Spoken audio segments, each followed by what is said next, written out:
नमस्कार, मैं हूं शिखा शुक्ला और आप देख रहे हैं द वॉइस न्यूज। गुजरात राज्य के वित्त, ऊर्जा और पेट्रोकेमिकल्स मंत्री कनुभाई देसाई ने रविवार को वापी जीआईडीसी फर्स्ट फेज में फायर स्टेशन के पास 48.48 करोड़ रुपए की लागत से बनने वाले आपदा निवारण एवं प्रबंधन केंद्र का उद्घाटन वापी महानगर पालिका कमिश्नर योगेश चौधरी और जिला कलेक्टर भव्य शर्मा की प्रेरक उपस्थिति में किया।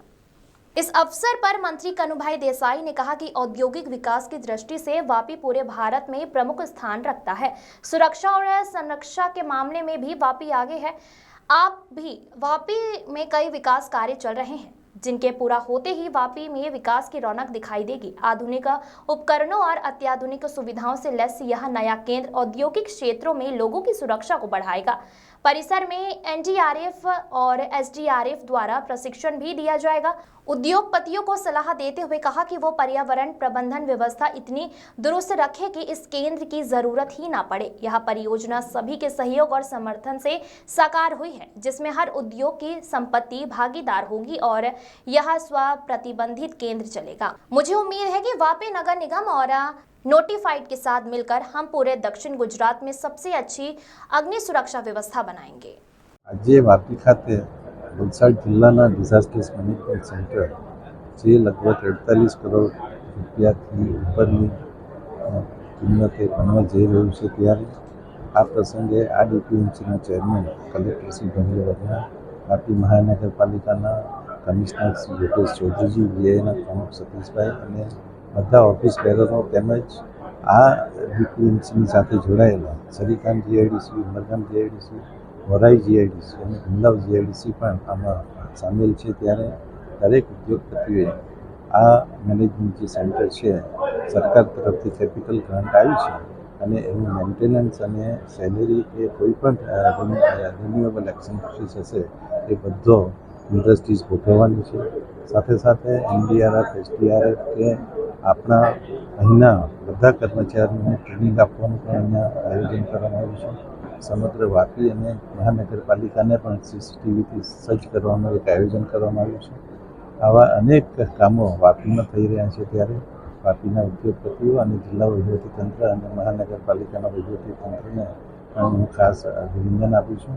આ કામ લગભગ 18 મહિનામાં પૂર્ણ થશે, ત્યારે આપણે એક સુંદર વાપીના આ સેન્ટરને લોકાર્પણ કર્યું છે। તો મેઇન ઇન્ડસ્ટ્રીયલ કોરિડોર છે અને એક વખત ઇન્ડસ્ટ્રીયલ એક્સિડન્ટ થતા હોય છે, કેટલું ઉપયોગી રહેશે એ તાત્કાલિક નજરમાં આ જે સેન્ટર બનશે એમાં ઇન્ડસ્ટ્રીઝને વાપી ઓલરેડી ઔદ્યોગિક સેફ્ટી માટેના ડિપ્લોમા કોર્સ ચલાવે છે, એન્વાયરમેન્ટ સેફ્ટી માટેના ડિપ્લોમા કોર્સ ચલાવે છે અને એ લોકોને અહીંયા પણ આવા પ્રિવેન્શન માટેની ટ્રેનિંગ આપવામાં આવશે અને નેશનલ લેવલના ટ્રેનર પણ અહીંયા આવશે, એટલે આપણને ઘણી બધી રાહત થશે આવા બધા ઇન્સિડન્ટો ઓછા કરવા।